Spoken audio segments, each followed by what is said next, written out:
നമ്മുടെ കേരളത്തിൻ്റെ രാഷ്ട്രീയ ചരിത്രത്തിലെ ഏറ്റവും നിർണായകമായ ഒരു തിരഞ്ഞെടുപ്പാണ്. സാധാരണ ഒരു തിരഞ്ഞെടുപ്പ് നടക്കുമ്പോൾ കേരളത്തിൽ പൊതുവായൊരു സ്വഭാവമുണ്ട്. 5 വർഷക്കാലം ഒരു മുന്നണി ഭരിച്ചാൽ അടുത്ത 5 വർഷക്കാലം മറുമുന്നണിയായിരിക്കും ഭരിക്കുക എന്നുള്ളത് കഴിഞ്ഞ കുറേ കാലമായി 1970 മുതൽ ഇങ്ങോട്ട് കേരളം കണ്ടുവരുന്ന ഒരു ശീലമാണ്. ആ ശീലത്തിനാണ് ഈ പ്രാവശ്യം മാറ്റമുണ്ടാകാൻ വേണ്ടി പോകുന്നത്.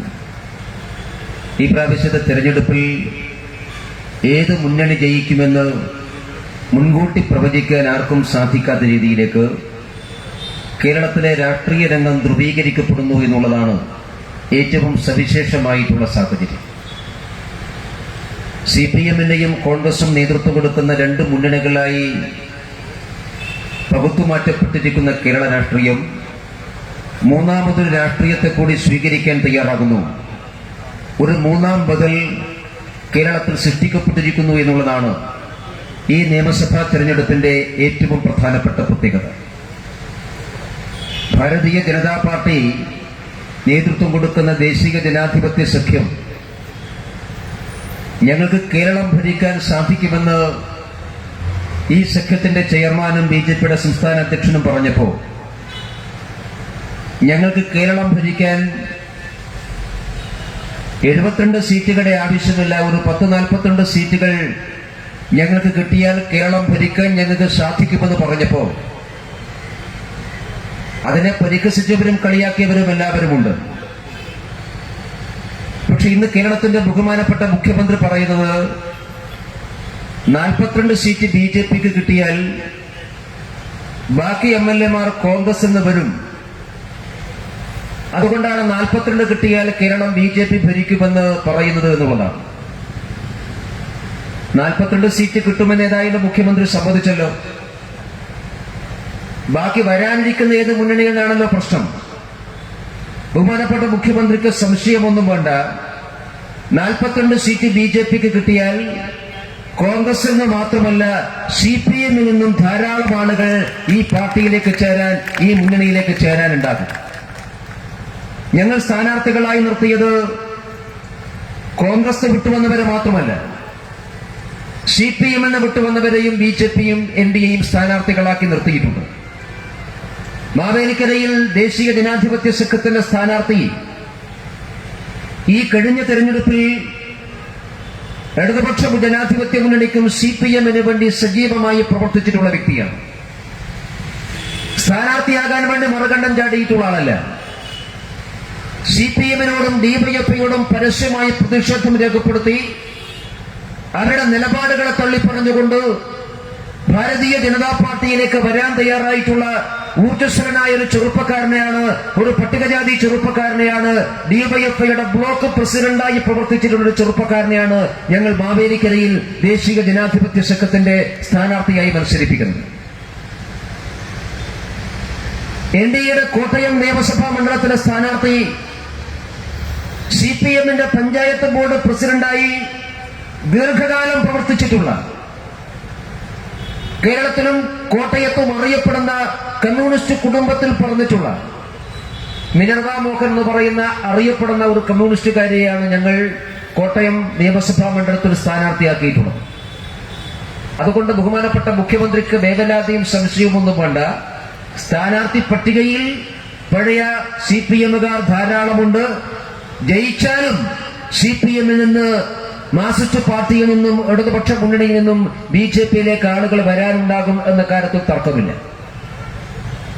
CPM പറയേണ്ടത് ഈ തെരഞ്ഞെടുപ്പിൽ കേരളം ചർച്ച ചെയ്യപ്പെടുന്ന സുപ്രധാനമായിട്ടുള്ള വിഷയങ്ങളിൽ ആ പാർട്ടിയുടെ നിലപാടെന്താണ് എന്ന് ഒന്നുകൂടി വ്യക്തമാക്കാൻ വേണ്ടി തയ്യാറാകണം.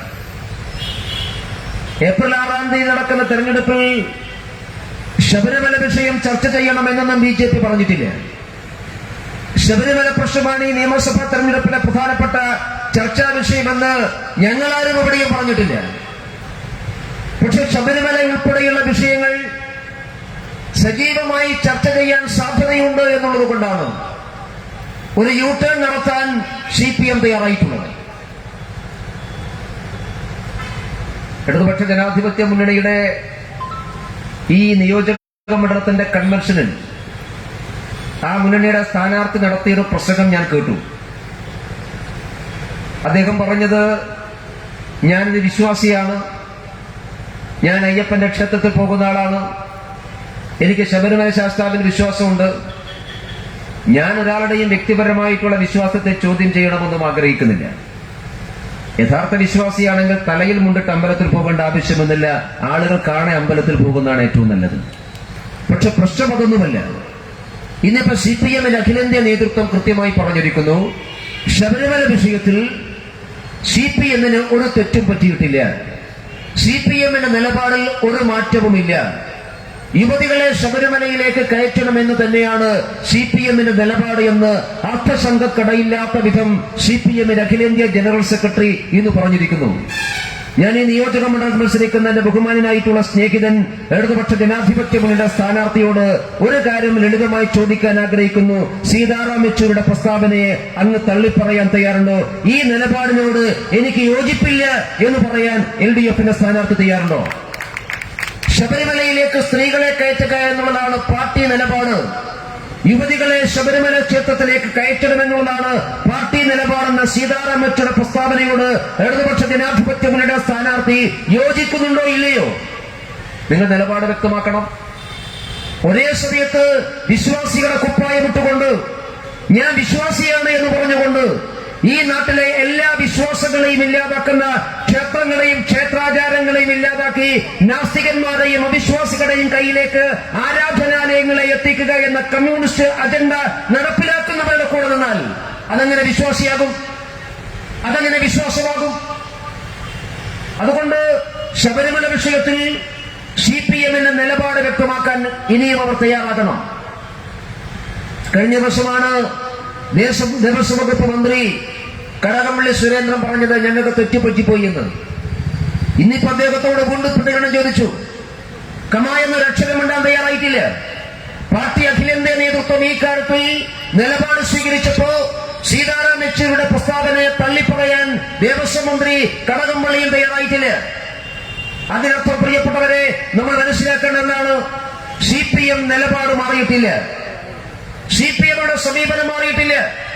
കഴിഞ്ഞ പാർലമെന്റ് തെരഞ്ഞെടുപ്പിൽ ദയനീയമായിട്ടുള്ള തോൽവി ഏറ്റുവാങ്ങിയിട്ടുള്ള CPM ഈ പ്രാവശ്യം വീണ്ടും ഒരു തോൽവി ഭയപ്പെടുമ്പോ ആളുകളെ പറ്റിക്കാൻ, ആളുകളെ ബുദ്ധികളാക്കാൻ വേണ്ടി വിശ്വാസികളുടെ വേഷം കിട്ടുകയാണ്. ഈ മാരീച വേഷത്തെ തിരിച്ചറിയാൻ, CPM-ന്റെ ഈ മാരീച വേഷത്തെ തിരിച്ചറിയാൻ കേരളത്തിലെ വിശ്വാസികൾക്ക് സാധിക്കും. വേഷം മാറി വന്ന പൂതനയെ തിരിച്ചറിയാൻ ശ്രീകൃഷ്ണന് സാധിച്ചിട്ടുണ്ടെങ്കിൽ ഈ നിയോജക മണ്ഡലത്തിൽ വേഷം മാറി വരുന്ന അഭിനവ പൂതനമാരെ തിരിച്ചറിയാൻ കോഴിക്കോട് നോർത്ത് മണ്ഡലത്തിലെ വോട്ടർമാർക്ക് സാധിക്കുമെന്ന് അവരെ ഓർമ്മപ്പെടുത്താൻ ഞാൻ ആഗ്രഹിക്കുകയാണ്. നിങ്ങൾ ആളുകളെ ബുദ്ധികളാക്കരുത്. എന്തിനാണ് സത്യം മറച്ചു വെക്കുന്നത്? സത്യം സത്യമായിട്ട് പറഞ്ഞാൽ പോരെ. നിങ്ങളുടെ നിലപാട് എന്താണ് എന്ന് ജനങ്ങളോട് പറയട്ടെ, ജനം തീരുമാനിക്കുമല്ലോ. എന്തിനാണ് CPM ഭയപ്പെടുന്നത്? എന്തിനാണ് മാർക്സിസ്റ്റ് പാർട്ടിയുടെ നേതാക്കന്മാരും സ്ഥാനാർത്ഥികളും ഒക്കെ ഭയപ്പെടുന്നത്? അപ്പൊ നിങ്ങൾക്ക് വിശ്വാസികളുടെ വോട്ട് വേണം, വോട്ട് നിങ്ങൾക്ക് ആവശ്യമാണ്. പക്ഷേ അവിശ്വാസികളുടെ കൂടെയാണ് നിങ്ങൾ, സാമൂഹിക വിരുദ്ധന്മാരുടെ കൂടെയാണ് നിങ്ങൾ, ആചാരങ്ങളെ ലംഘിക്കാൻ വേണ്ടി പണിപ്പെടുന്നവരുടെ കൂടെയാണ് നിങ്ങൾ, നാസ്തികന്മാരുടെ കൂടെയാണ് നിങ്ങൾ. ഇത് തിരിച്ചറിയാൻ സാധിക്കുക എന്നുള്ളതാണ് പ്രിയപ്പെട്ടവരെ ഏറ്റവും പ്രധാനപ്പെട്ട കാര്യം. എന്തിനു വേണ്ടി കോഴിക്കോട് നോർത്തിലെ വോട്ടർമാർ LDF-നും UDF-നും വോട്ട് രേഖപ്പെടുത്തണം? ഞാൻ സംസ്ഥാന രാഷ്ട്രീയത്തിലേക്കൊന്നും പോകണമെന്നൊന്നും ആഗ്രഹിക്കുന്നില്ല. കോഴിക്കോട് നോർത്ത് നിയോജക മണ്ഡലത്തിലെ ജനങ്ങളോട് ഇവിടെ മത്സരിക്കുന്നവരും മത്സരത്തിന് നേതൃത്വം കൊടുക്കുന്നവരും എല്ലാവരും പറയേണ്ട ഒരു ഉത്തരമുണ്ട്. ഈ മണ്ഡലം ദീർഘകാലമായി LDF-ഉം UDF-ഉം ജയിച്ചിട്ടുണ്ടല്ലോ. കഴിഞ്ഞൊരു 15 വർഷം LDF-ന്റെ കയ്യിലായിരുന്നുവെങ്കിൽ നോർത്ത് നിയോജക മണ്ഡലം രൂപം കൊള്ളുന്നതിന് മുമ്പുള്ള കോഴിക്കോട് 1-ാം മണ്ഡലം, ആ 1-ാം മണ്ഡലം കോൺഗ്രസുകാർ ജയിച്ചിട്ടുണ്ടല്ലോ. കോൺഗ്രസിന്റെ പ്രമുഖരായിട്ടുള്ള നേതാക്കന്മാർ ഈ നിയോജക മണ്ഡലത്തിന്റെ MLA-മാരുണ്ടായിട്ടുണ്ടല്ലോ. അപ്പൊ കഴിഞ്ഞ 10-40 കൊല്ലക്കാലമായി ഈ നിയോജക മണ്ഡലം കോൺഗ്രസിന്റെയും CPM-ന്റെയും കയ്യിലാണ്. ഞാൻ ചോദിക്കട്ടെ, എന്നിട്ട് ഈ നിയോജക മണ്ഡലത്തിലെ ഏത് പ്രശ്നത്തിനാണ് പരിഹാരമുണ്ടാക്കാൻ നിങ്ങൾക്ക് സാധിച്ചത്? ഈ മണ്ഡലം കോഴിക്കോട് നഗരത്തിന്റെ ഹൃദയഭാഗമാണല്ലോ, നമ്മുടെ ജില്ലയുടെ തലസ്ഥാനമാണല്ലോ. കോഴിക്കോട് നഗരം എന്ന് പറയുന്നത് കോഴിക്കോട് ജില്ലയുടെ മാത്രം കേന്ദ്രമല്ല. മലബാറിലെ ഏതാണ്ട് 4-5 ജില്ലകൾ, കാസർഗോഡ് മുതൽ മലപ്പുറം വരെയുള്ള ജില്ലകളിലെ ആളുകൾ പല കാര്യങ്ങൾക്കു വേണ്ടി ആശ്രയിക്കുന്നത് കോഴിക്കോട് നഗരത്തെയാണ്. അതുകൊണ്ട് ഈ മലബാറിലെ 5 ജില്ലകളുടെ ഒരു രാഷ്ട്രീയ കേന്ദ്രമായി കോഴിക്കോട് അറിയപ്പെടുന്നു. ആ നഗരത്തെ വികസിപ്പിക്കുവാൻ, ആ നഗരത്തിന്റെ വികസന സാധ്യതകളെ പ്രയോജനപ്പെടുത്താൻ, ഈ നഗരത്തിൽ ജീവിക്കുന്നവരുടെ അടിസ്ഥാന സൗകര്യങ്ങൾ പരിഹരിക്കുവാൻ, പ്രശ്നങ്ങൾ പരിഹരിക്കാൻ ഈ 2 മുന്നണികളുടെയും ആളുകൾ ഈ നിയോജക മണ്ഡലത്തെ പ്രതിനിധീകരിച്ചവർ അവർക്ക് എന്ത് ചെയ്യാൻ സാധിച്ചു എന്നുള്ളത്, അവരെന്ത് ചെയ്തു എന്നുള്ളത് ഈ നിയമസഭാ തെരഞ്ഞെടുപ്പിൽ ഉത്തരം പറയുന്നു. 15 കൊല്ലമായി ഈ മണ്ഡലത്തെ പ്രതിനിധീകരിക്കുന്ന MLA, അദ്ദേഹം ഈ മണ്ഡലത്തിൽ വലിയ വികസന പ്രവർത്തനങ്ങൾ നടത്തി എന്നാണ് അവകാശമാണ്. കുറെ മുതലാളിമാരുടെ കാശ് വാങ്ങിയിട്ട് സ്കൂളിന്റെ മുറ്റം കല്ലിട്ട് പാകുന്നതാണ് വികസനം എന്നുള്ളതാണ് അദ്ദേഹം വിചാരിക്കുന്നെങ്കിൽ ആ വികസനമാണ് കോഴിക്കോട്ടുകാർക്ക് വേണ്ടത് എന്നാണ് അദ്ദേഹത്തിന്റെ ധാരണ. ഈ നഗരം സാധാരണക്കാരായിട്ടുള്ള ആളുകൾ ജീവിക്കുന്ന നഗരമാണ്. പേര് നഗരമെന്നാണെങ്കിലും ഈ നഗരത്തിന്റെ ചുറ്റുപാടും ജീവിക്കുന്നവർ ഏറ്റവും സാധാരണക്കാരായിട്ടുള്ള ആളുകളാണ്, പാവപ്പെട്ട ആളുകളാണ്, നിത്യവൃത്തി എടുത്തുകൊണ്ട് ഉപജീവനം കഴിക്കുന്നവരാണ്. ഈ മണ്ഡലത്തിലെ എല്ലാ വോട്ടർമാരും ബിസിനസ്സുകാരല്ല, എല്ലാ വോട്ടർമാരും കച്ചവടക്കാരല്ല, എല്ലാ വോട്ടർമാരും ബ്യൂറോക്രാറ്റുകളോ ടെക്നോക്രാറ്റുകളോ ഒന്നല്ല. അന്നന്ന് അധ്വാനിച്ച് ജീവിക്കുന്ന, രാവിലെ മുതൽ വൈകുന്നേരം വരെ പണിയെടുത്ത് രക്തം വിയർപ്പാക്കി കിട്ടുന്ന തുച്ഛമായിട്ടുള്ള വരുമാനം കൊണ്ട് കുടുംബം തീറ്റിപ്പോറ്റാൻ വേണ്ടി കഷ്ടപ്പെടുന്ന ഏറ്റവും സാധാരണക്കാരായിട്ടുള്ള ആളുകൾ ജീവിക്കുന്ന നാടാണ് നമ്മുടെ ഈ കോഴിക്കോട് നാട്. പകലന്തിയോളം പണിയെടുക്കുന്നവൻ അവന്റെ ജീവിത പ്രശ്നങ്ങൾക്ക് പരിഹാരം കാണാൻ സാധിക്കുന്ന എന്ത് നിലപാടാണ് ഈ MLA-മാർ, ഈ മുന്നണികൾ സ്വീകരിച്ചത്? ഈ നിയോജക മണ്ഡലത്തിന് ദീർഘമായിട്ടുള്ള കിലോമീറ്റർ കടലോരമാണ്. കടലോരത്തെ മത്സ്യത്തൊഴിലാളികൾ, ആ മത്സ്യത്തൊഴിലാളികൾ വർഷങ്ങളായിട്ട് ആവശ്യപ്പെടുന്ന കാര്യം ഒന്ന്, കടലോരത്ത് ജീവിക്കുന്നവരുടെ അടിസ്ഥാന സൗകര്യങ്ങൾ വർദ്ധിപ്പിക്കാൻ ആവശ്യമായിട്ടുള്ള സാഹചര്യം ഉണ്ടാക്കുക, അവർക്ക് അവരുടെ തൊഴിൽ ഉപകരണങ്ങൾക്ക് സംരക്ഷണം കൊടുക്കാൻ സാധിക്കുക, അവരുടെ തൊഴിൽ സാധ്യതയെ വിപുലീകരിച്ചുകൊണ്ട് അതിന്റെ വിപണന സാധ്യത വർദ്ധിപ്പിക്കാൻ ആവശ്യമായിട്ടുള്ള ഹാർബറുകളുടെ നിർമ്മാണവും നവീകരണവും. കേന്ദ്ര ഗവൺമെന്റ് മത്സ്യപ്രവർത്തക മേഖലയ്ക്ക് വേണ്ടി നീക്കിവച്ചിട്ടുള്ള കോടിക്കണക്കിന് രൂപ ചെലവഴിച്ചുകൊണ്ട് കടലോര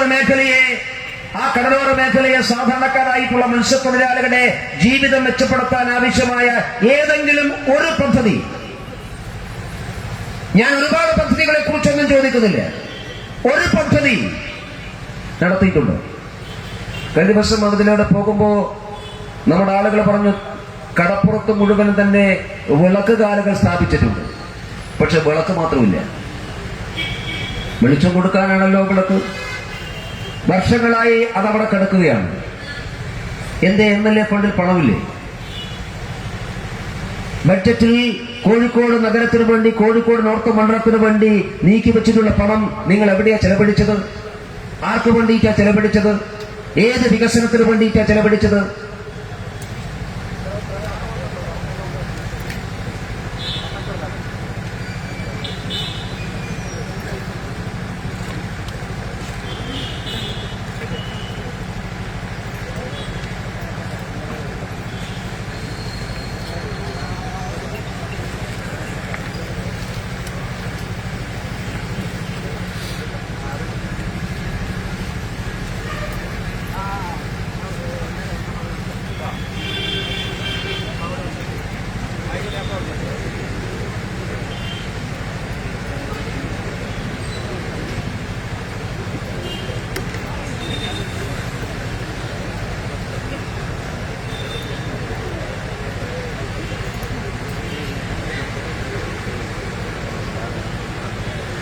ഞാൻ സൂചിപ്പിക്കാൻ ആഗ്രഹിച്ചത്, ഈ നിയോജക മണ്ഡലത്തിലെ ഏതെങ്കിലും ഒരു ജനവിഭാഗത്തിന്റെ അടിസ്ഥാന പ്രശ്നങ്ങൾക്ക് പരിഹാരം കാണാൻ 15 വർഷക്കാലം ഈ നിയോജക മണ്ഡലത്തെ പ്രതിനിധീകരിച്ച ആൾക്ക് സാധിച്ചിട്ടുണ്ട്.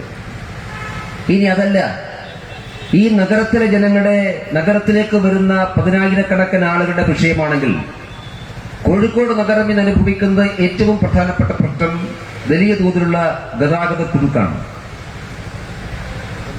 2 ബൈപ്പാസുകൾ നമ്മുടെ കോഴിക്കോട് നഗരത്തിലൂടെ പോകുന്നുണ്ട്. ഒന്ന് പ്രധാനപ്പെട്ട ബൈപ്പാസും മറ്റൊന്ന് മിനി ബൈപ്പാസും. ബൈപ്പാസിന്റെ നിർമ്മാണം എന്തിനാണ്? ബൈപ്പാസ് നിർമ്മിക്കുന്നത് ഗതാഗത കുരുക്ക് ഇല്ലാതാക്കാനാണ്. അതിനാണല്ലോ ബൈപ്പാസ്.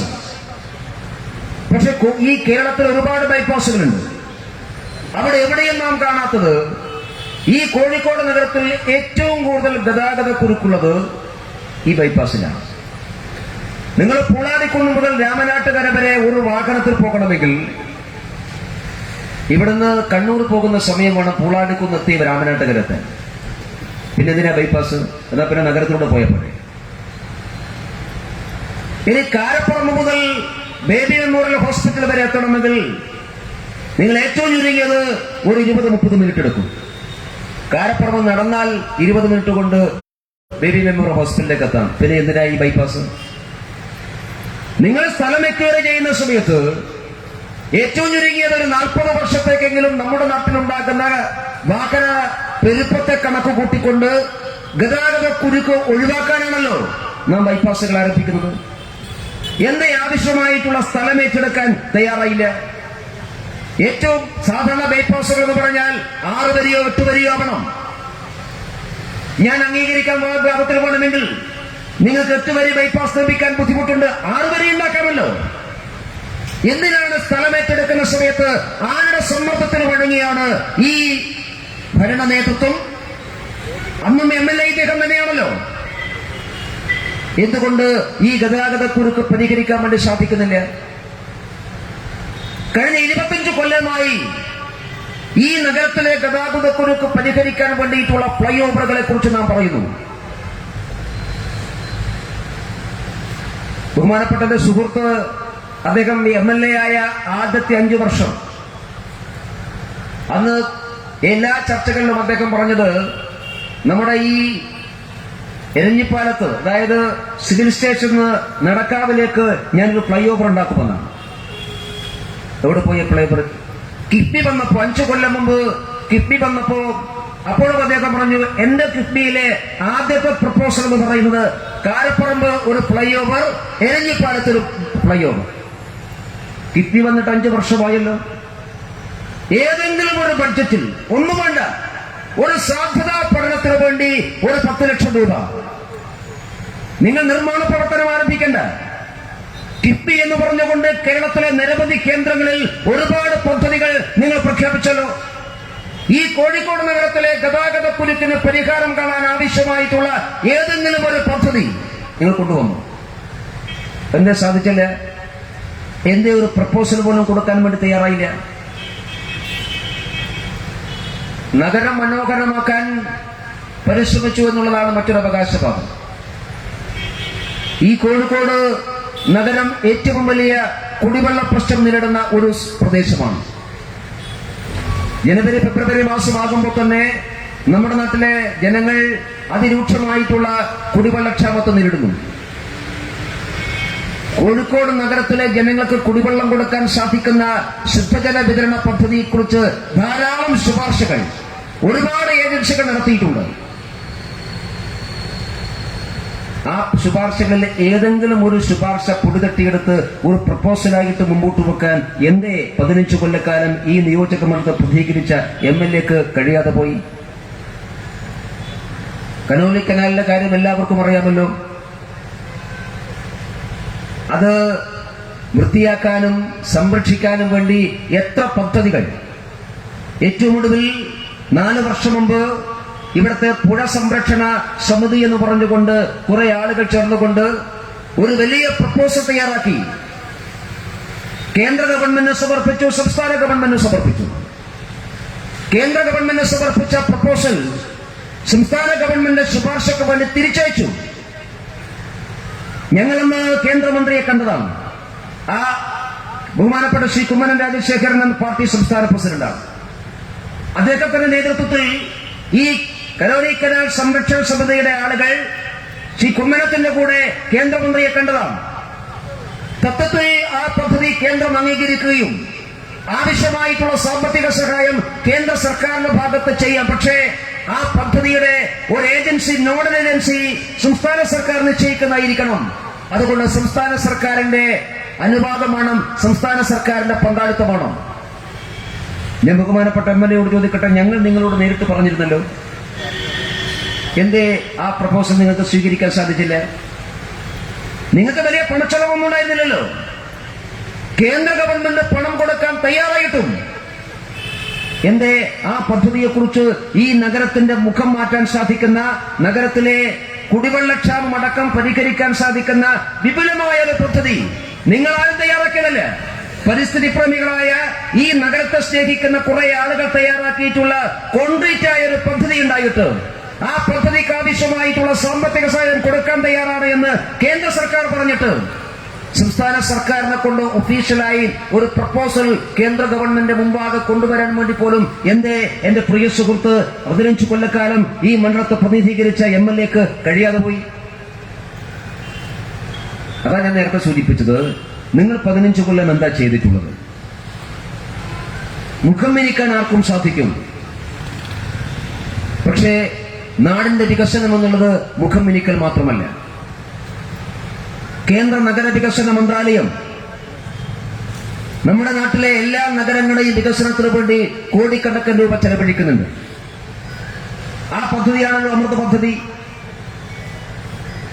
കോഴിക്കോട് നഗരസഭ ഈ പദ്ധതിയുടെ കീഴിൽ സമർപ്പിച്ചിട്ടുള്ള പ്രപ്പോസലും നടപ്പിലാക്കിയിട്ടുള്ള പദ്ധതികളും കേന്ദ്ര സർക്കാർ കൊടുത്ത സാമ്പത്തിക സഹായത്തിന്റെ അതിന്റെ വിനിമയവും, അതിനെക്കുറിച്ച് എന്തെങ്കിലും ഒരു കണക്ക് പറയാൻ കോർപ്പറേഷൻ തയ്യാറുണ്ടോ?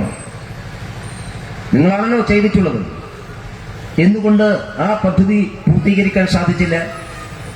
ഞാൻ സൂചിപ്പിക്കാൻ ആഗ്രഹിച്ചത് എണ്ണി പറയുന്നില്ല പ്രിയപ്പെട്ടവരെ, കോഴിക്കോട് നഗരത്തെ സംബന്ധിച്ചിടത്തോളം വലിയ തോതിൽ കാര്യങ്ങൾ ചെയ്തു എന്നുള്ള ഒരു PR വർക്കിന്റെ അപ്പുറത്ത് ഈ നഗരം ആവശ്യപ്പെടുന്ന ഏതെങ്കിലും ഒരു പുതിയ സംവിധാനം,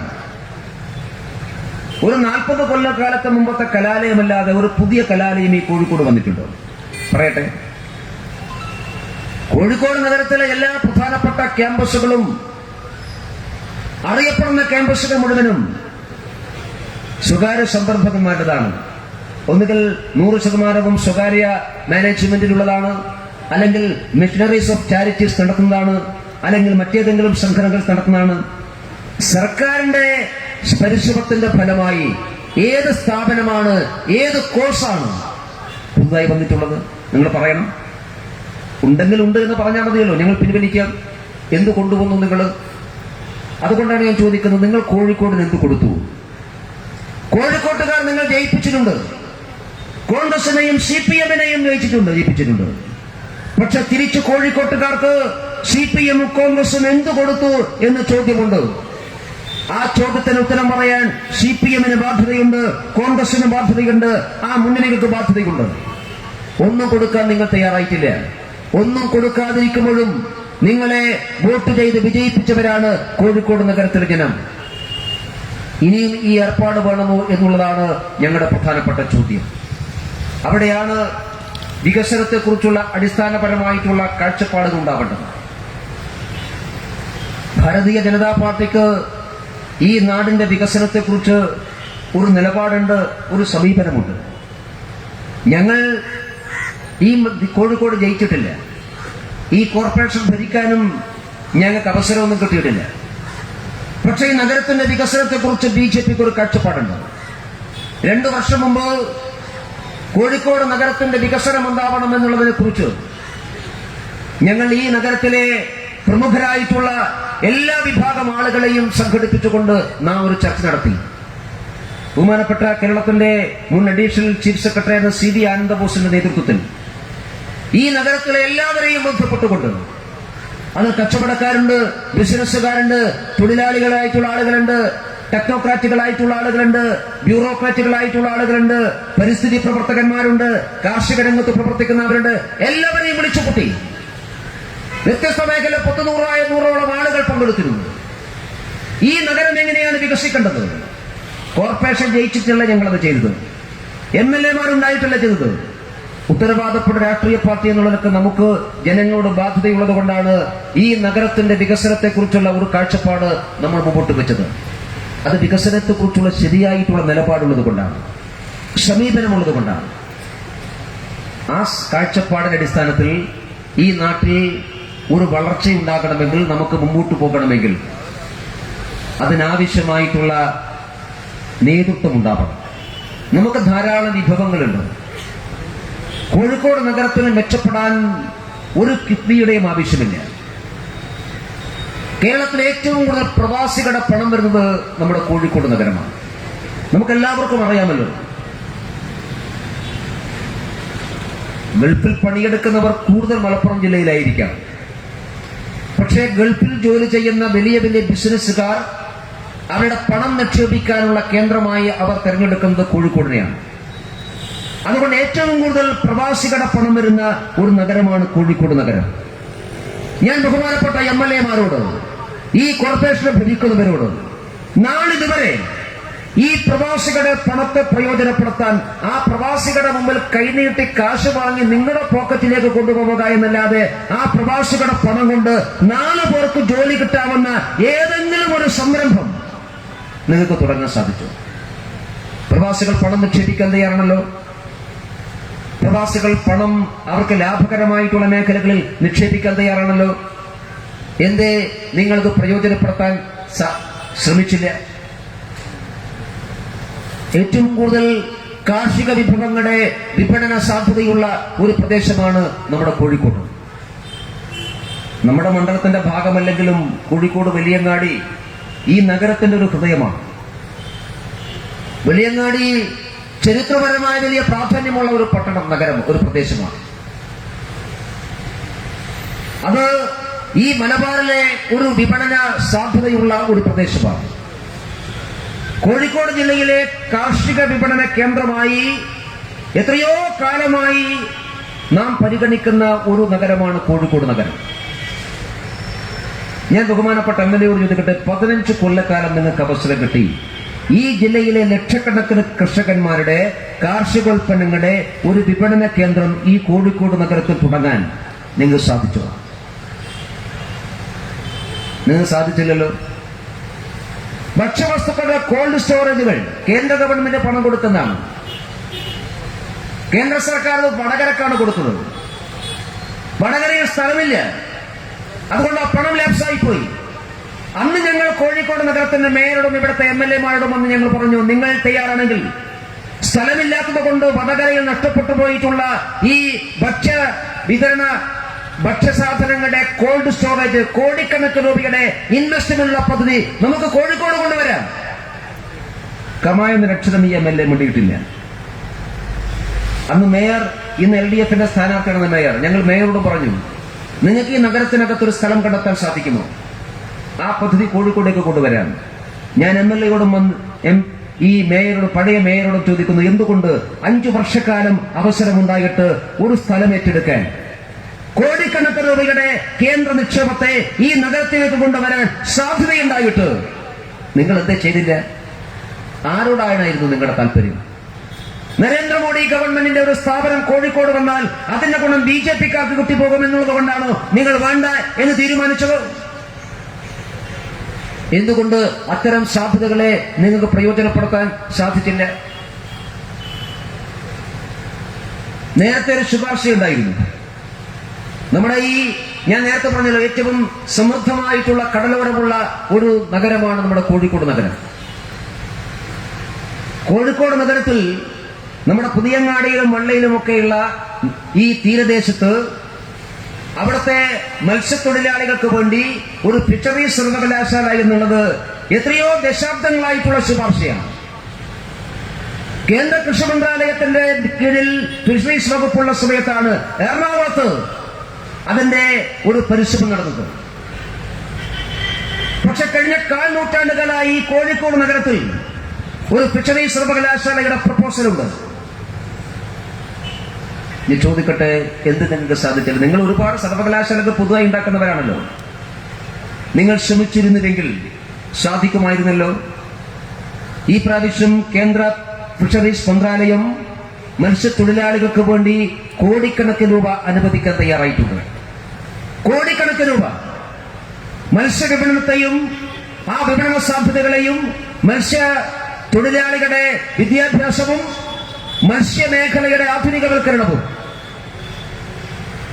ഇത് സമന്വയിച്ചുകൊണ്ട് ഒരു ഫിഷറീസ് സർവകലാശാല ഗുജറാത്തിൽ ആരംഭിക്കാൻ തീരുമാനിച്ചപ്പോൾ അന്ന് ഞങ്ങൾ ഈ കേരളത്തിലെ ഗവൺമെന്റിനോട് പറഞ്ഞു, ഒരു ശുപാർശ നിങ്ങൾക്ക് കേരളത്തിന് കൊടുക്കാമായിരുന്നില്ലേ, കോഴിക്കോടിന് കൊടുക്കാമായിരുന്നില്ലേ?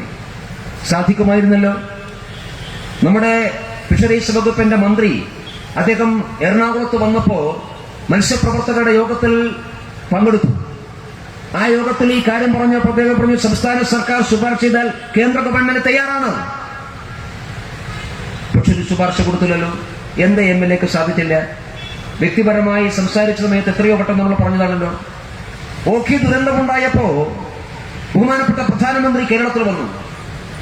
തീരദേശത്തെ ആളുകൾ കേൾക്കണം. അവിടെ നിന്നൊക്കെ വോട്ട് LDFനും UDFനുമാണല്ലോ പോകുന്നത്. ഓഖി ദുരന്തമുണ്ടായപ്പോ പ്രധാനമന്ത്രി കേരളത്തിൽ വന്നപ്പോ കേരളത്തിലെ മത്സ്യപ്രവർത്തന മേഖല പ്രവർത്തിക്കുന്ന എല്ലാ സംഘടനകളുടെയും യോഗം വിളിച്ചുകൂട്ടി. ആ യോഗത്തിൽ പ്രധാനമന്ത്രി അവരോട് പറഞ്ഞു, നിങ്ങൾ ശുപാർശകൾ സമർപ്പിക്കണം. അങ്ങനെ സമർപ്പിച്ച ശുപാർശകളിൽ കോഴിക്കോടിന് ശുപാർശ പോയിട്ടുണ്ട്. ആ ശുപാർശ കോഴിക്കോട്ടെ തീരദേശം പലതുകൊണ്ടും പ്രധാനപ്പെട്ടതാണ്. ഒന്ന്, ആ തീരദേശത്തെ ഓരോ വർഷം കഴിയുന്നതോറും കടലെടുത്തു കൊണ്ടുപോവുകയാണ്. തീരദേശത്തിന്റെ വിസ്തൃതി കുറഞ്ഞു വരികയാണ്. അതുകൊണ്ട് തീരദേശത്തെ സംരക്ഷിക്കാൻ ആവശ്യമായിട്ടുള്ള തീരദേശത്ത് താമസിക്കുന്ന മത്സ്യത്തൊഴിലാളികൾക്ക് അവരുടെ സംരക്ഷണം ഉറപ്പുവരുത്താൻ ആവശ്യമായ ഒരു പാക്കേജ് അന്ന് മത്സ്യത്തൊഴിലാളികൾ ആവശ്യപ്പെട്ടതാണ്. ഈ കോഴിക്കോട് നിന്ന് പോയിട്ടുള്ള ആളുകൾ ആവശ്യപ്പെട്ടുള്ളതാണ്. പ്രധാനമന്ത്രി എന്നോട് പറഞ്ഞു, കേന്ദ്ര ഗവൺമെന്റ് ശ്രമിക്കാം, പക്ഷേ പ്രപ്പോസൽ തരേണ്ടത് സംസ്ഥാന ഗവൺമെന്റാണ്. അന്ന് ഫിഷറീസിന്റെ ചുമതലയുണ്ടായിരുന്ന മേഴ്സിക്കുട്ടി എമ്മയുടെ മുമ്പാകെ ഈ നിർദ്ദേശം BJP മുമ്പോട്ട് വെച്ചു. നിങ്ങളുടെ പ്രപ്പോസൽ കേന്ദ്ര ഗവൺമെന്റ് കൊടുക്കും. അതിന് ഗുണം കിട്ടുക കോഴിക്കോട് കടപ്പുറത്തിലായിരുന്നു. പക്ഷേ ഒരു നടപടിയും സർക്കാരിന്റെ ഭാഗത്തുണ്ടായില്ല. ഞാൻ ഓരോ കാര്യവും എണ്ണി പറയുന്നത്, ഞങ്ങൾ നിങ്ങളോട് പറഞ്ഞിരുന്നു, BJPക്ക് MLA-മാരില്ല, BJPക്ക് കോർപ്പറേഷൻ ഭരിക്കാൻ അവസരം കിട്ടിയിട്ടില്ല. പക്ഷെ ഈ നഗരത്തിന്റെ വികസനത്തെ കുറിച്ചുള്ള ഓരോ ചെറിയ കാര്യങ്ങളും നിങ്ങളാണ് അപേക്ഷ വെക്കേണ്ടത്, നിങ്ങളാണ് പ്രപ്പോസൽ വെക്കേണ്ടത്. ഈ MLA പ്രപ്പോസൽ വെക്കാൻ തയ്യാറായിരുന്നെങ്കിൽ അത് വാങ്ങിക്കൊടുക്കാൻ ഭാരതീയ ജനതാ പാർട്ടിക്ക് സാധിക്കുമായിരുന്നു. ഇനി ഏതായാലും നിങ്ങളുടെ ആവശ്യമില്ല. പ്രപ്പോസൽ വെക്കാനും അത് വാങ്ങിക്കൊടുക്കാനും ഇനി ഭാരതീയ ജനതാ പാർട്ടി ഉണ്ടാകും. ഇനി നിങ്ങളുടെ ആവശ്യമില്ല. പക്ഷെ 15 കൊല്ലക്കാലം നിങ്ങൾക്ക് അവസരം കിട്ടി. മുതലാളിമാരുടെ കാശ് മേടിച്ച് സ്കൂളിന്റെ മുറ്റത്ത് കല്ലിടലല്ല വികസനമെന്ന് ആ MLA ഒന്നുകൂടി ഞാൻ ഉറപ്പെടുത്തുകയാണ്. ജനങ്ങൾക്ക് ജീവിക്കാൻ സാധിക്കുന്ന സാഹചര്യം ഉണ്ടാകണം. അതാണ് വികസനം. ജനങ്ങളുടെ ജീവിതം മെച്ചപ്പെടുത്തണം. അവർക്ക് സമൃദ്ധമായി ജീവിക്കാൻ അതിനാവശ്യമായ സാഹചര്യം ഉണ്ടാവണം. അതാണ് വികസനം. നമ്മുടെ ചെറുപ്പക്കാർക്ക് തൊഴിൽ കിട്ടണം. അതാണ് വികസനം. നമ്മുടെ കുട്ടികൾക്ക് പഠിക്കാൻ സാധിക്കുന്ന പുതിയ കോഴ്സുകൾ ഉണ്ടാവണം. അതാണ് വികസനം. അതുകൊണ്ടാണ് ഞാൻ സൂചിപ്പിച്ചത്, ഈ നഗരത്തിന്റെ വികസനത്തെക്കുറിച്ച് ഭാരതീയ ജനതാ പാർട്ടിക്ക് ഒരു കാഴ്ചപ്പാടുണ്ട്. ആ കാഴ്ചപ്പാട് ജനങ്ങളുടെ മുമ്പാകെ വെച്ചുകൊണ്ടാണ് ഞാൻ നിങ്ങളോട് വോട്ട് ചോദിക്കുന്നത്. ഈ നാട്ടിൽ ശ്രീ രാജേട്ടൻ പോയി. കഴിഞ്ഞ പ്രാവശ്യം ഒരു MLA BJPക്ക് കിട്ടിയിട്ടുള്ളൂ. പക്ഷെ കേരളത്തിൽ ഏറ്റവും കൂടുതൽ വികസന പ്രവർത്തനം നടന്ന മണ്ഡലം നേമം മണ്ഡലമാണ് എന്ന് CPM-കാര് പോലും സമ്മതിക്കും. MLA ഫണ്ട് മുഴുവനായി വിനിയോഗിച്ചിട്ടുള്ള കേരളത്തിലെ ഒരേ ഒരു മണ്ഡലം മാത്രമേ ഉള്ളൂ. അത് ശ്രീ O രാജഗോപാൽ പ്രതിനിധാനം ചെയ്യുന്ന നേമം മണ്ഡലമാണ്. കയ്യിട്ട് വാരാനും കക്കാനും രാജേട്ടൻ തയ്യാറായിട്ടില്ല. കമ്മീഷൻ കൊടുക്കാനും തയ്യാറായിട്ടില്ല. ജനങ്ങളുടെ പങ്കാളിത്തത്തോടുകൂടി ഒരു പൈസ പോലും പാടാകാതെ ചെലവഴിച്ചു. ഞാൻ ഈ നിയോജക മണ്ഡലത്തിന്റെ ബഹുമാനപ്പെട്ട MLA-യോട് ചോദിക്കട്ടെ, നിങ്ങൾക്ക് കിട്ടിയിട്ടുണ്ടല്ലോ പണം, നിങ്ങൾ എത്ര ചെലവഴിച്ചു? പറ. ഈ തെരഞ്ഞെടുപ്പിൽ ജനങ്ങളോട് പറ. വീണ്ടും LDF-നെ ജയിപ്പിക്കണമെന്നാണല്ലോ പറയുന്നത്. 5 വർഷമായിട്ട് ഈ നിയോജക മണ്ഡലത്തിന്റെ വികസനത്തിന് വേണ്ടി MLA ഫണ്ടിലൂടെ കിട്ടിയിട്ടുള്ള എത്ര പണം നിങ്ങൾ ചെലവഴിച്ചു എന്ന് ജനങ്ങളോട് പറയാൻ നിങ്ങൾക്ക് ബാധ്യതയില്ലേ? അതുകൊണ്ട് ഞാൻ പറയാൻ ആഗ്രഹിച്ചത്, ഈ നാടിന്റെ പൊതുവികസനത്തെ സംബന്ധിച്ചുള്ള കാഴ്ചപ്പാടുകൾ ജനങ്ങളുടെ മുമ്പാകെ വെച്ചുകൊണ്ടാണ്. അതിനാണ് BJP വോട്ട് ചോദിക്കുന്നത്. നമുക്ക് ഒരുപാട് സാധ്യതകളുണ്ട്, ഒരുപാട് വിഭവങ്ങളെ നമുക്ക് പ്രയോജനപ്പെടുത്താൻ സാധിക്കും. ഈ നാട്ടിലെ സാധാരണക്കാരുടെയും പാവപ്പെട്ടവരുടെയും പ്രശ്നങ്ങൾ പരിഹരിക്കാൻ വേണ്ടി സാധിക്കും. BJP സാധാരണക്കാരുടെ ഒപ്പം നിൽക്കുന്ന പാർട്ടിയാണ്. അതുകൊണ്ടാണ് രാജ്യം ഭരിക്കുന്ന ഗവൺമെന്റ്, ശ്രീ നരേന്ദ്രമോദി ഗവൺമെന്റ്, ഈ നാട്ടിലെ പാവപ്പെട്ടവർക്കും സാധാരണക്കാർക്കും പ്രയോജനകരമാകുന്ന പദ്ധതികൾ ആരംഭിച്ചിട്ടുള്ളത്. ഇന്ന് ലോകത്തിനാകെ മാതൃകയാകുന്ന തരത്തിൽ ഇന്ത്യ മാറുകയാണ്. ഈ കോവിഡിന്റെ കാലഘട്ടത്തിൽ 1 വർഷമായി കോവിഡിന്റെ ഭീതിയിലാണ് നമ്മളെല്ലാവരും. പക്ഷെ നോക്കൂ നിങ്ങൾ, 2020 ജനുവരി ഫെബ്രുവരി മാസത്തിലാണ് കോവിഡിന്റെ ആദ്യത്തെ കേസ് കേരളത്തിൽ, ജനുവരി മാസത്തിലെ ആദ്യത്തെ കേസ് റിപ്പോർട്ട് ചെയ്യപ്പെടുന്നത്. ഫെബ്രുവരി ഒക്കെ ആകുമ്പോഴാണ് അതിന്റെ ഭീതിയിലേക്ക് കേരളം മാറിയിട്ടുള്ളത്. മാർച്ച് മാസത്തിലാണ് ഈ കോവിഡ് പ്രതിരോധത്തിന്റെ ഭാഗമായി സമ്പൂർണ്ണ ലോക്ക്ഡൌൺ കേന്ദ്ര ഗവൺമെന്റ് പ്രഖ്യാപിക്കുന്നത്. മാർച്ച് മാസം 16-ാം തീയതി ജനതാ കർഫ്യൂ നാം പ്രഖ്യാപിച്ചു. മാർച്ച് മാസം 22-ാം തീയതി മുതൽ നാം സമ്പൂർണ്ണ ലോക്ക്ഡൌൺ പ്രഖ്യാപിച്ചു കേന്ദ്ര ഗവൺമെന്റ്. അന്ന് സമ്പൂർണ്ണ ലോക്ക്ഡൌൺ പ്രഖ്യാപിച്ചപ്പോ എല്ലാവരും സംശയിച്ചിരുന്നു, ഇനിയുള്ള ജീവിതം മുഴുവൻ നാം എല്ലാം വീട്ടിനകത്ത് അടച്ചുപൂട്ടേണ്ടി വരുമെന്ന്. ഈ മഹാമാരിയെ പ്രതിരോധിക്കാൻ ആർക്കും സാധിക്കില്ല എന്നായിരുന്നു വിശ്വാസം. പക്ഷെ പ്രിയപ്പെട്ടവരെ, നാം ഇന്ന് സംസാരിക്കുന്നത് കൃത്യമായി 1 വർഷത്തിനിപ്പുറമുള്ള ഒരു മാർച്ചിലാണ്. ഇന്ന് മാർച്ച് മാസം 17-ാം തീയതിയാണ്. കഴിഞ്ഞ മാർച്ച് 16-ാം തീയതി നാം ജനതാ ഹർത്താൽ പ്രഖ്യാപിച്ചപ്പോ എല്ലാവരുടെയും മനസ്സിലുണ്ടായിരുന്ന ഭീതി, ഇനി നമുക്ക് വെളിച്ചത്തേക്ക് വരാൻ സാധിക്കില്ല എന്നാണ്.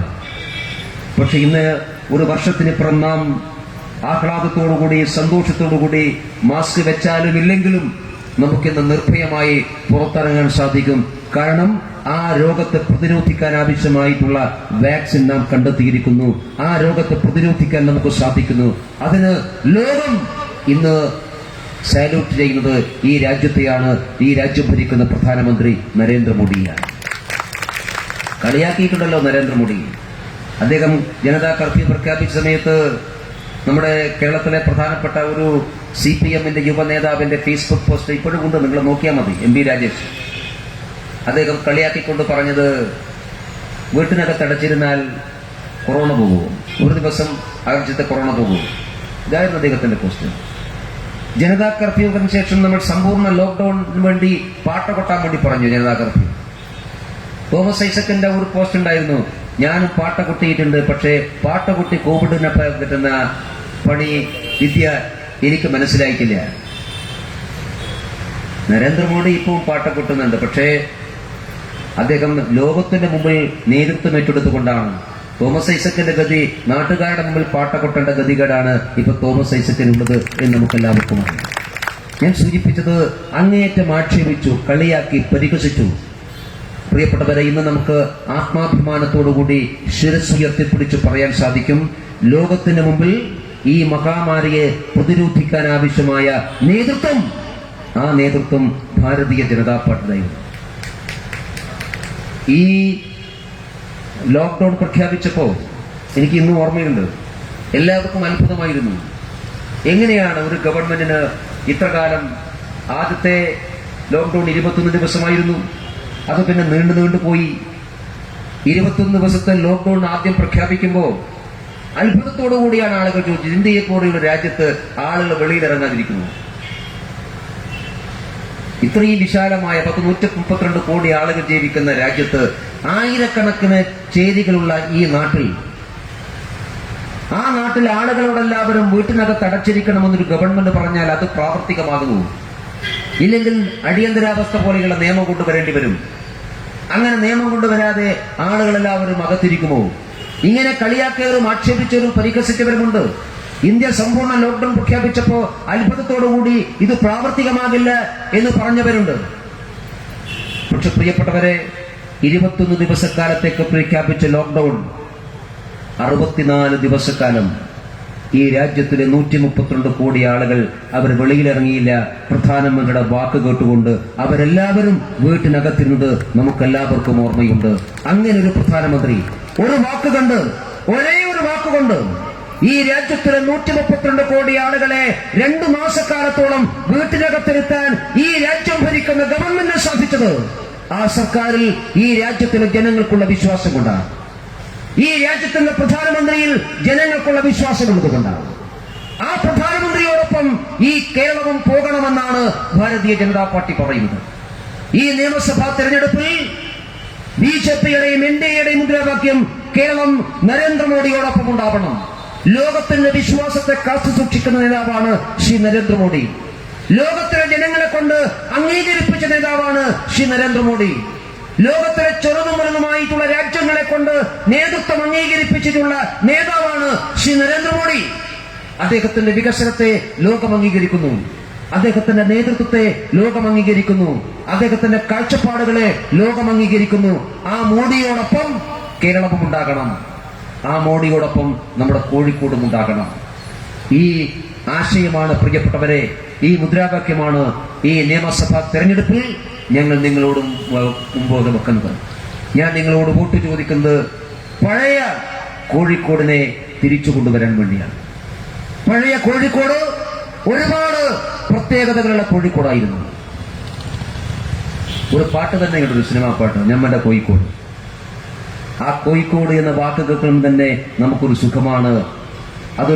ഒരു കോഴിക്കോടൻ അൽവയുടെ രുചി ആ പദത്തിനുണ്ട്. കോഴിക്കോട് നഗരം, ഞാൻ നേരത്തെ ഒരിക്കൽ സൂചിപ്പിച്ച എസ് കെ പൊറ്റക്കാട് ഈ കോഴിക്കോടിനെ കുറിച്ച് വിശേഷിപ്പിച്ചത് നന്മയുടെ നഗരമാണ്. ആ നന്മയുടെ നഗരമായ കോഴിക്കോടിനെ തിന്മയുടെ നഗരമാക്കി മാറ്റിയത് മാർക്സിസ്റ്റ് പാർട്ടിയും കോൺഗ്രസുമാണ്. ആ നന്മയെ നമുക്ക് തിരിച്ചു കൊണ്ടുവരാൻ വേണ്ടി സാധിക്കണം.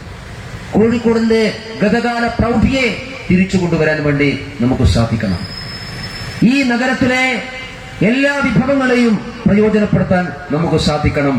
ആ പഴയ പ്രതാപത്തെയും പ്രൗഢിയെയും തിരിച്ചു കൊണ്ടുവന്നുകൊണ്ട് നരേന്ദ്രമോദിയോടൊപ്പം യാത്ര ചെയ്യുന്ന ഒരു കോഴിക്കോട് ഉണ്ടാവണം.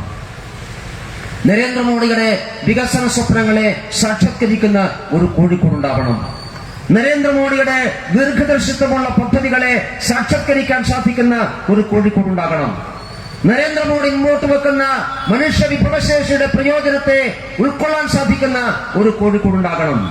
നമ്മുടെ ചെറുപ്പക്കാർക്ക് ജോലി കൊടുക്കുന്ന ഒരു കോഴിക്കോട് ഉണ്ടാകണം. നമ്മുടെ മത്സ്യത്തൊഴിലാളികളുടെ ജീവിതം സംരക്ഷിക്കുന്ന ഒരു കോഴിക്കോട് ഉണ്ടാകണം. നമ്മുടെ കുട്ടികൾക്ക് നല്ല വിദ്യാഭ്യാസം കൊടുക്കുന്ന ഒരു കോഴിക്കോട് ഉണ്ടാകണം. നമ്മുടെ കച്ചവടക്കാർക്ക് സുഭിക്ഷമായി അവന്റെ വ്യാപാരം നടത്താൻ സാധിക്കുന്ന ഒരു കോഴിക്കോട് ഉണ്ടാകണം. നമ്മുടെ വ്യവസായികൾക്ക് പുതിയ വ്യവസായ സമുച്ചയങ്ങൾ പടുത്തുയർത്താൻ സാധിക്കുന്ന ഒരു പുതിയ കോഴിക്കോട് ഉണ്ടാകണം.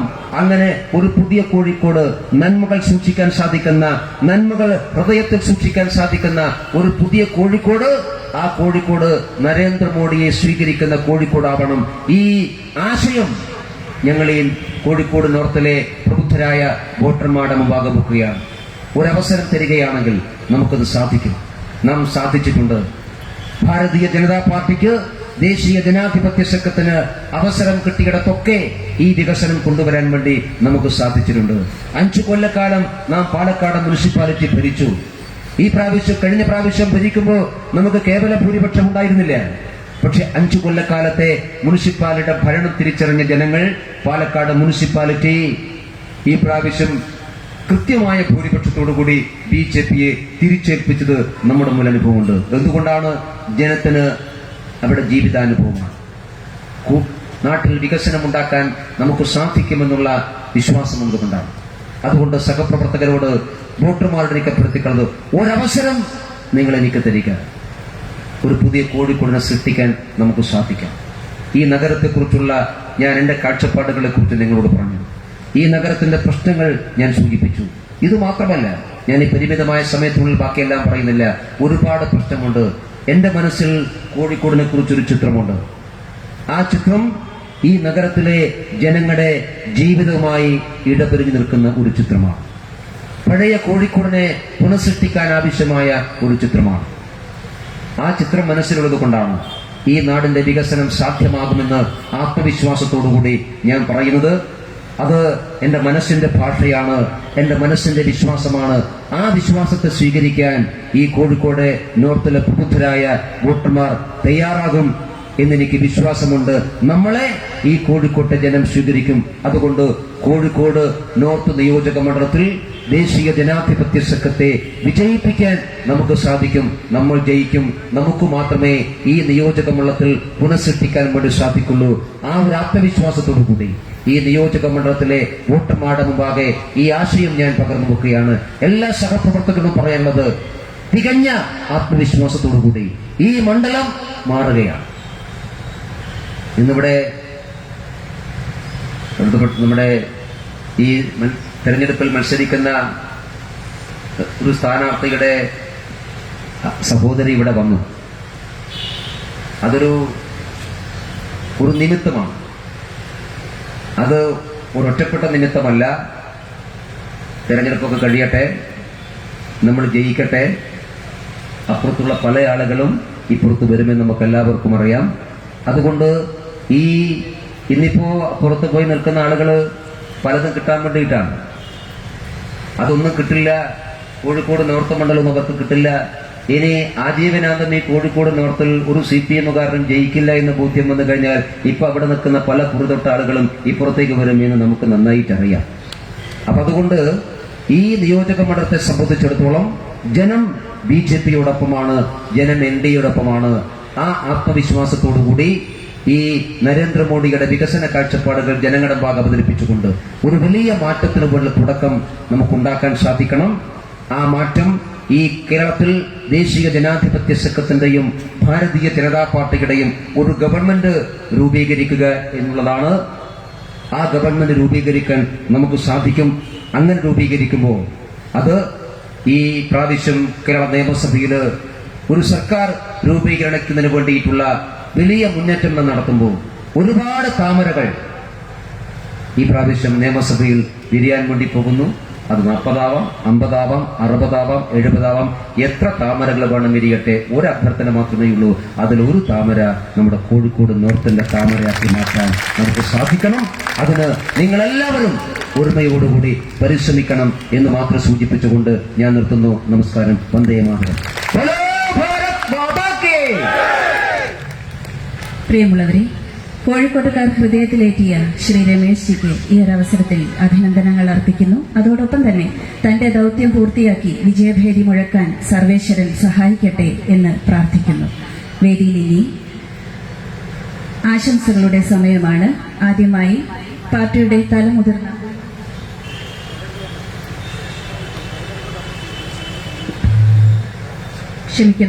അതിനു മുമ്പായി തെരഞ്ഞെടുപ്പ് കമ്മിറ്റി രൂപീകരണമാണ്. അതിനായി ജില്ലാ general secretary M. Mohanan master അവരെ സാദരം ക്ഷണിക്കുന്നു.